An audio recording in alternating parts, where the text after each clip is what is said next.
YCP నేత గుడివాడ అమర్నాథ్ మీడియాతో మాట్లాడుతున్నారు. లైవ్ చూద్దాం. ఉండాల్సినటువంటి ప్రభుత్వమే ఈ కార్యక్రమం చేస్తున్నప్పుడు, కంచే చేను మేసేటువంటి కార్యక్రమం చేస్తున్నప్పుడు ప్రభుత్వాన్ని నిలదీయాల్సినటువంటి అవసరం, ప్రజల తాలూకా కోపాన్ని ప్రభుత్వానికి తెలియజేయాల్సినటువంటి అవసరం ప్రతిపక్షంగా వైఎస్ఆర్ కాంగ్రెస్ పార్టీ మీద ఉంది. కాబట్టి దీని మీద ఒక కార్యాచరణ వైఎస్ఆర్ కాంగ్రెస్ పార్టీ టేకప్ చేస్తూ ఉంది. ఆ విషయాలన్నీ కూడా పెద్దలు తెలియజేస్తారు. ఎట్టి పరిస్థితుల్లో దీనికి సంబంధించినటువంటి దాంట్లో రాజీ పడేటువంటి ప్రసక్తే లేదు. ఆ పక్కనే ఉన్నటువంటి రిషికొండలో ఆ కొండ మీద టూరిజం సంబంధించినటువంటి భవనాలు తీసి మళ్లీ టూరిజం ప్రభుత్వ భవనాలు నిర్మాణం చేస్తే గగ్గోలు పెట్టినటువంటి ఈ కూటమి ప్రభుత్వం అదే కొండకి రోడ్డు అవతల ఉన్నటువంటి 5,000 కోట్ల రూపాయల విలువైనటువంటి ప్రభుత్వ భూమిని కబ్జా చేసేటువంటి కార్యక్రమం చేస్తూ ఉంటే మాట్లాడకుండా నిమ్మక నీరెత్తినట్టు కూర్చొని ఏదో సచ్చీలులాగా ప్రవర్తిస్తున్నటువంటి తీరుని ప్రజలు ప్రశ్నిస్తూ ఉన్నారు.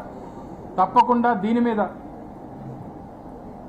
ల్యాండ్ గ్రాబింగ్ యాక్ట్ కింద ఈ స్థానిక ఎంపీ మీద కూడా కేసు పెట్టాలన్నటువంటిది కూడా వైఎస్ఆర్ కాంగ్రెస్ పార్టీ డిమాండ్ చేస్తూ ఉంది. దాని మీద కూడా ఒక కార్యాచరణ రూపొందిస్తాం. డెఫినెట్గా వీటన్నిటి మీద ముందుగా ఎట్టి పరిస్థితుల్లో అసలు ఎజెండా రావడానికి వీల్లేదు, ఎజెండాను ఆమోదించడానికి వీల్లేదు, అసలు భూమిని రెగ్యులరైజ్ చేయడానికి వీల్లేదు. ఇప్పటికే ప్రభుత్వం కేటాయించినటువంటి భూములు కూడా వెనక్కి తీసుకునేటువంటి కార్యక్రమం కూడా చేయాలన్నటువంటిది వైఎస్ఆర్ కాంగ్రెస్ పార్టీ డిమాండ్ చేస్తూ ఉంది. లూలుకు సంబంధించి ఒక 1,500 ఎకరాలు ఇచ్చారు, 1,500 కోట్ల రూపాయలు విలువైనటువంటి భూములు. పక్క రాష్ట్రాల్లో ప్రభుత్వ భూముల్ని ఆక్షన్లో కొంటున్నటువంటి సంస్థలకి ఎందుకు ఆంధ్రప్రదేశ్లో మాత్రం రూపాయికి 10 రూపాయలకి ఇస్తున్నారు అనేటువంటి దాన్ని కూడా ప్రభుత్వం సమాధానం చెప్పాలి.